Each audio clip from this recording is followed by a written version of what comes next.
Hi everybody. I'm Aussie, and I'm a serial choker. Thank you. Well, look, my most recent choke, it happened in the Champions League. We were 2 goals up with 3 minutes to play, and I don't know what happened. I just kind of blacked out, and next thing I know, we were out. Synger sammen til Sigurdsdråpen, Malta, Grindavik. Og jeg vet, hvis vattnet ger I dag.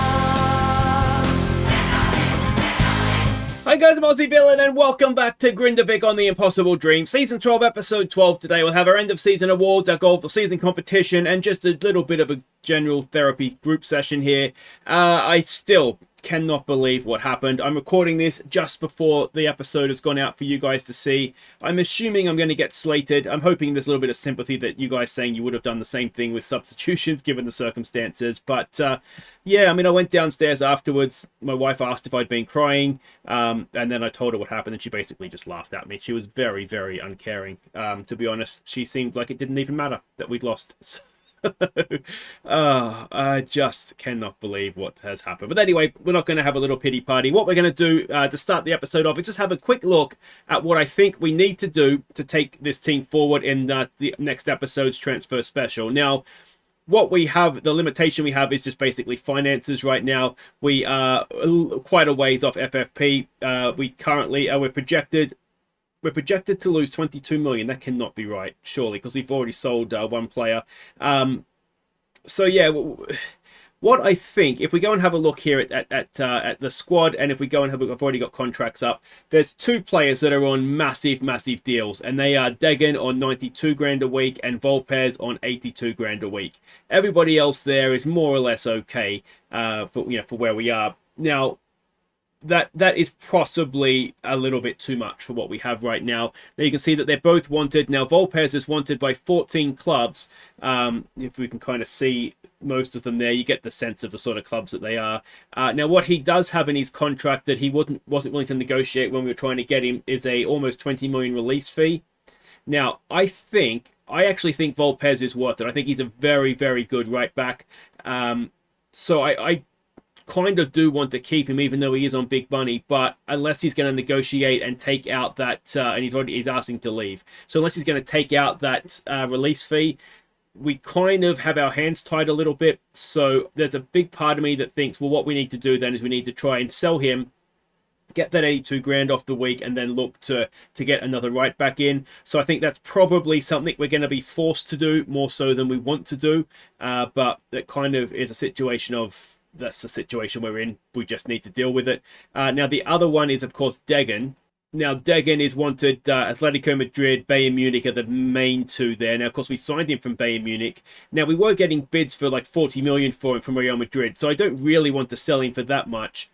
But equally, is he good? Yes, he is. He's very, very good. That's obvious. We're going to cripple the club financially keeping him good? Possibly not. Now he is club captain as well, so I'm a little bit torn what we do with him. But it's a situation where we're going to, I think we need to get those wages off and then sort of start again, kind of thing, getting as big a fee as we can. Now I have had a bit of a look, and I think I found the man. If we are going to sell Degen, I want to get in. So these are the centre-backs that we have shortlisted that are willing to join us right now. And this is the guy I want to get in. Now, he's only 18. Now, it says he wants 14.5 million. So it might be we kind of get that for Degen and just reinvest it. But the wages are going to be way less. And is he as good as Degen now? No, I don't think he is. But he's still got good positioning. He's only 18, so there's going to be room for him to develop as well. And yeah, so I think he is possibly the guy I want. There's 1 or 2 others that aren't willing to join us right now. I'll show you those quickly. He would be my first choice. As I say, he's not quite willing to join us yet. He is Brazilian. He's at a Brazilian club, so he has a release fee. I think the release fee is it's not huge, 20 million. Again, wages might become a little bit of a problem. I think the bigger problem is who is wanted by Arsenal and Liverpool. So that is, I think, going to prevent us from getting him in. And the other guy I'd like to get in is this guy, Thiago Pereira. Now, he's as a release fee of 8 million. He's only, I say only, but he's wanted by FC Copenhagen. He's a very, very good defender. The issue, again, is that he doesn't really have any interest in joining us right now. So, there's not too much we can do about that. If he doesn't want to join us, we can't force him. But to get him for 8 million would be a very, very nice thing indeed. So, yeah, we'll wait and see on that front. Now, we know that we've sold Conde. I have actually already done a signing. We've got somebody in, not necessarily to replace him, but certainly with an eye of him taking over down the line. So it's a promising midfielder from Colombia. Nondia Pavas is his name. And you can see that he's got good marking. The passing is maybe the slight issue right now, but there is a little bit or a lot to like about him. Potentially, he's quite good. Now, the fee we paid for him was 1.4 million, so we haven't broke the bank to get him. And given that we've sold Conde for 15 plus add-ons, then it works out okay. He will become, or he should become club trained as well. I think he will. Yeah, he will become club trained. So that is a lot of positives about him, and yeah, we'll just kind of see exactly how he does go. But I wanted to get him in as soon as possible. Now we're already past the February 22nd transfer window, which is why he's here, because that's opened in between the two Marseille legs. So yeah, we won't expect too much from him this coming season, and then I think next season, ideally, I'd like him to become a big part of that first team and trying to shield the back four for us. I think that's a very important position for us when we're facing the bigger teams in Europe. Now, the issue we have is that if we assume that we're going to sell Volpez, or that we're not going to have a choice, he's going to leave because someone meets his valuation, not valuation, the release fee. The problem we have is just a lack of options. These are our shortlisted right backs. And if you are new to the channel, the one rule I impose on myself is I don't use the player search function. The scouts find players, and once I shortlist the players that they find, and that's where I get my players from. So I don't just search. Which is just something that's just the way I play the game. It's not, that's just how it is, I suppose. But yeah, you can see there we have a real lack of options of players that would be suitable to come in. Now, the highest rated guy is this guy, Chris Jones from Wolves. Now, he's going to cost a bit of a chunk of money to get in. He's got a fickle personality. He's not the best tackler. Positioning isn't fantastic. So there's a lot not to like about him, I suppose. You can look physically, he's quite decent getting forward, but yeah, I don't feel completely comfortable spending big money on him. But then we go down after that, and there is not too much. The one guy that I have looked at a couple of times is this guy. The issue I have with him, he's terrible. He's weak in the air, so anything crossed to the back post, he's not going to win it.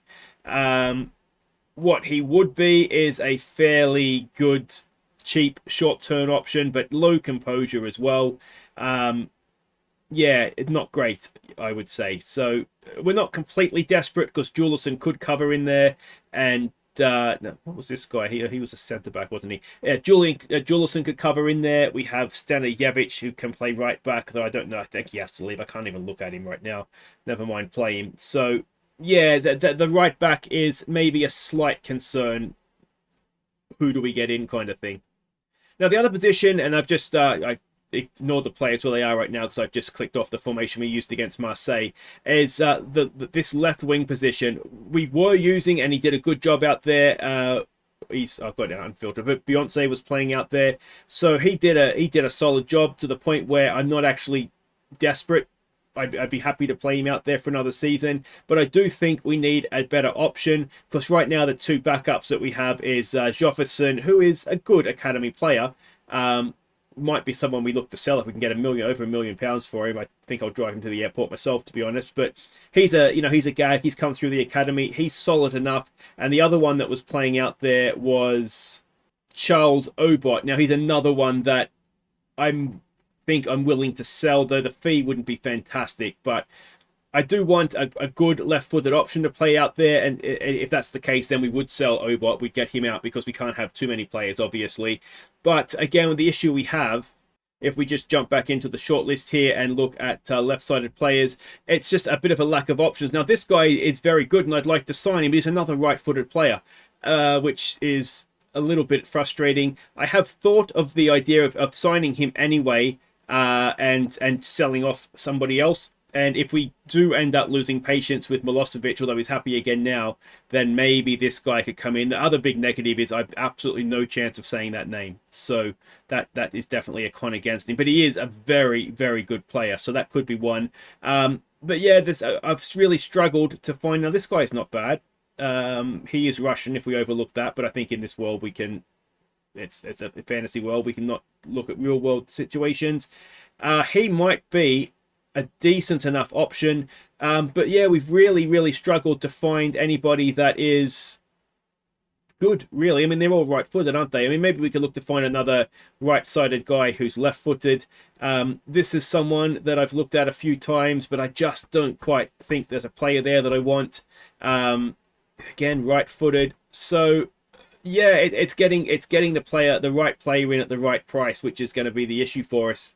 But yeah, so we'll just see. We'll just see what happens. But I would ideally like to get a left-footed winger in. But these guys, they're good sort of out-and-out wingers, but they're not going to offer much more other than get down, dribble, cross, and that's it. There's nothing else to them. And I think we're at the point now where we want a little bit more from our wide players. So, I mean, this guy's been on my short list for years. He's 18. He's just never developed. So, yeah, those are the issues that we're having. But yeah, I mean, it just gives you guys a little look at sort of behind the curtain as to exactly what we're trying to do and the issues that we're having. It's just finding the right players and getting them in. Now, the other option, of course, is just short-term fixes with loans, and that could be something we look to do. You know, it's not ideal, but if we can get players on the cheap, I mean, this guy would be a fairly decent left-footed option, wouldn't he? But he's at Manchester City. If we get Rodrigo back again, I'd take him back. Where is he? But anyway, yeah, that is just a quick look, and hopefully, you know, when we come back for the transfer special, we will lower the wage budget and we'll get in replacements that maybe aren't as good immediately, but with a little bit of potential there. But anyway, let's go off to these end-of-season awards, and another pity party, no doubt, as I lament what was should have been our moment of glory. And yeah, I will see you on the other side of that to wrap up the episode and goal of the season, of course. Ladies and gentlemen, it's the Grindavik end-of-season awards! Thank you, everybody. I'm sorry. I'm terribly sorry. Thank you, though. Thank you, and welcome to a very downbeat end-of-season awards. I feel like if we just get knocked out in the league phase, you know, we kind of expect that at this point, don't we? But I don't know what happened. The boys don't know what's happened either. We've had a long debrief at the pub, and don't actually remember what happened, to be honest. It was a very long debrief. But anyway, the guys have done their best, so, you know, congratulations to them, and yeah, may that never happen again. The first award this evening is the Golden Pen, awarded to this season's signing of the year, and there wasn't many players in Europe I didn't sign, if we're being honest, but this guy cost us $3 million, an absolute steal, so congratulations, Golden Pen winner, Veljko Milosevic. The next award is the Golden Card, awarded to the player with the worst discipline, and this guy, well, let's hope he doesn't leave. 9 yellows. I believe he has defended his golden card from last season. Congratulations, Carlos Volpe. The next award is the Golden Bullseye, awarded to the player with the highest pass completion. You can stay seated there, Stanijevic, wherever you are, you muppet. But anyway, congratulations. This year it goes to a first-time winner with 97 passes per 90 minutes. Bernd Daphner. The next award is the Golden Spoon, awarded to the player who feeds the strikers, the man with the most assists. Now, I believe this was a club record as well, or certainly a league record. It was a something. 20 assists, a very good return. Congratulations. Up here for the second time tonight, Veljko Milosevic. I've got a bit of a service announcement. Whoever has the screaming child, can you please take them outside or something? It's really distracting. But anyway, the next award is the Golden Anchor, awarded to the man we can rely on, the player with the highest average match rating. And this guy, really good. I was expecting big things from him this season, and I got them. 7.57 average. Congratulations, Raul. The The next award is from the medical department. It is the Golden Cross for this season's most injured player. And with the exception of when we really needed players to be fit, we were okay for injuries this year. But with 14% of the season missed, congratulations. The Golden Cross goes to club captain Lars Degen. The next award is the Golden Soother, awarded to the baby of the team, this season's best young player. And, well, this guy's already been up here once already tonight, so getting a little collection of trophies. Congratulations to Baby Bird Daphna. The next award is the Golden Boot, one of the big ones for this season's top goal scorer. And we have 3 very, very good strikers at the club, but this guy just scored the goals when they mattered. Missed 1 or 2 when they really mattered as well. But anyway, 34 he got. Congratulations, what a first season at the club. Jan Kruzliak. And now it's time to award this season's Horse's Ass for the worst player. And as ever, it's difficult. You know, we do well, generally speaking, so it's more for a moment. And there's only one moment that's going to define this season. It's going to define my time at the club, if I'm honest. Stenijevic, you're an absolute muppet, and I'm not sure you'll ever play for the club again, mate. I just can't look at you. I just can't. You're an idiot. Now it is time for an award that means so much to everybody here. It is the Viewers Player of the Year. I do need to thank everybody who nominated their players and then went on to vote for them as well. And it was fairly conclusive. It was about 60-70% of the vote in the end. Congratulations. Viewers Player of the Year is Jan Kruzliak. Now, before we get to announcing the Player of the Year, we do need to acknowledge the Team of the Season. So if you just direct your eyes up to the board, you will see the goalkeeper, unsurprisingly, is Purwall. Your back 4 is Giacchini, Mr. Red Card himself, Mortensen, Unnesen, and Volpez. Perhaps some league biased in there. Your midfield trio is the departing Conde, along with Allmarkson and Raul. Your wingers are Beyonce and Milosevic. And your striker is, of course, Kruzliak. Congratulations, guys. You've all had good seasons, great seasons even. We just need to kick on next year, don't we? And now it's time for the big one, the Golden Star for this season's Player of the Year. And again, another person we've seen up on the stage already tonight. Absolutely brilliant. And yeah, really did play well for us in some big games as well. So the Golden Star goes to Raul. Well done, mate. Well done. Congratulations to Raul and the rest of the winners this evening. It's going to be an interesting off-season. We've got to slash the wage budget, I think. So Degen and Volpez, if you do want to take a wage cut, roughly half would be good if you could manage that for me. But otherwise, yeah, we're going to be a good team again next year. I'll make sure of that. And Stenijevic, yeah, mate, I think just call your agent, pack your bags. I just don't think we want you here anymore, mate. Thank you, everybody. Good night. Thank you.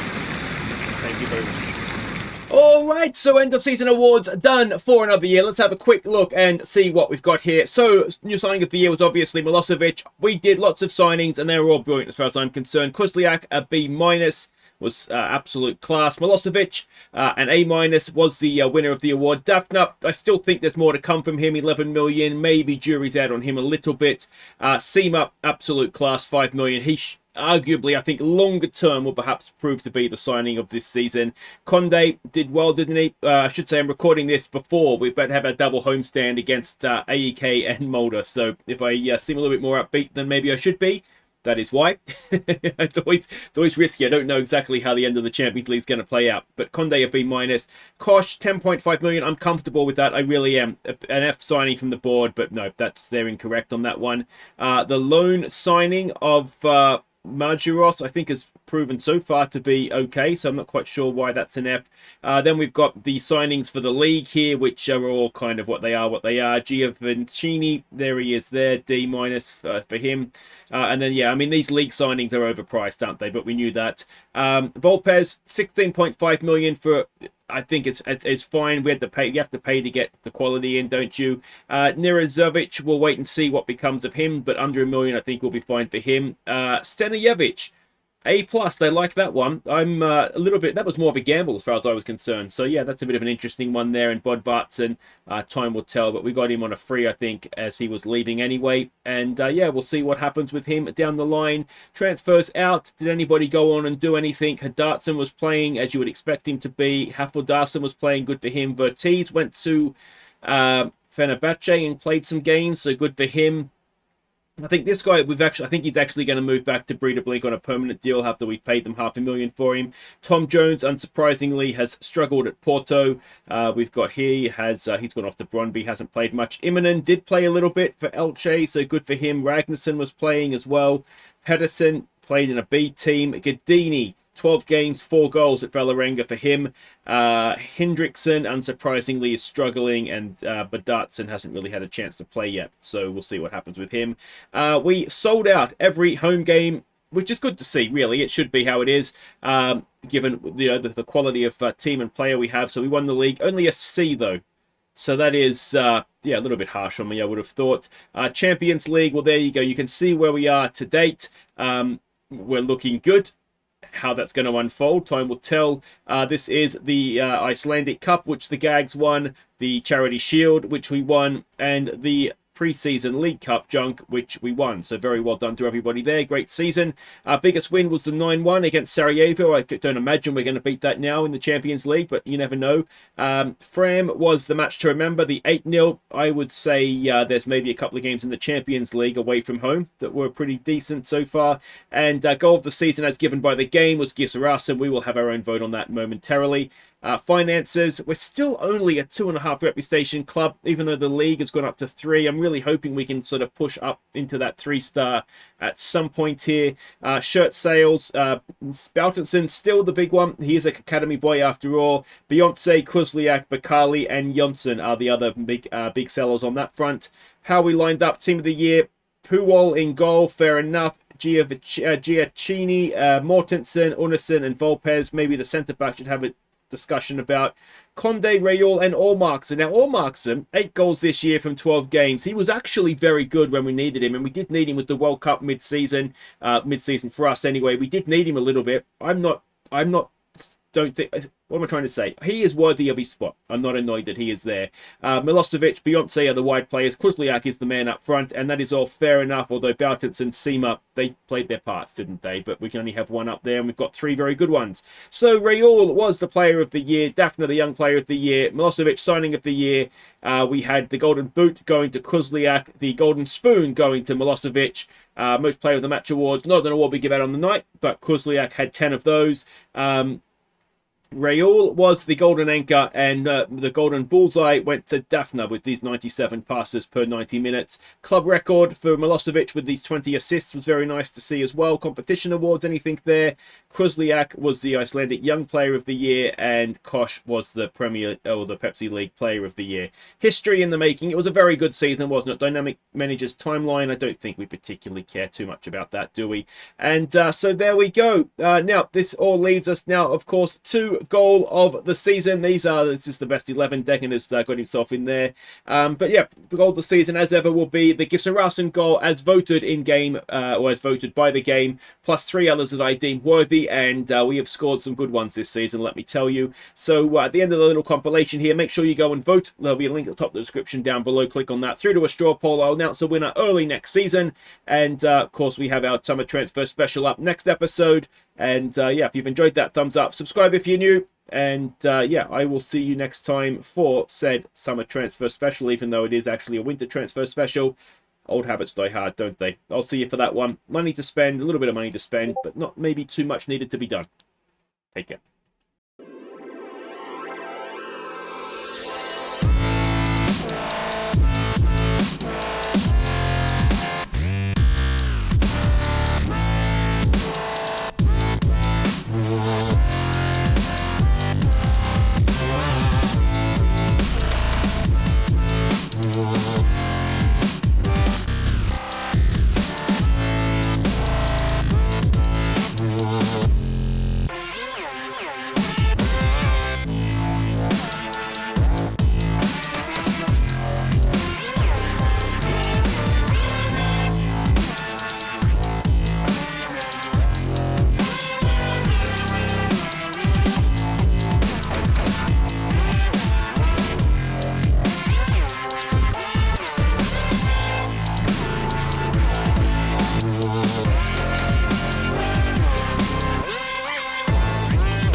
And here are our top 4 goals from the 2034 season. Don't forget to vote for your favourite.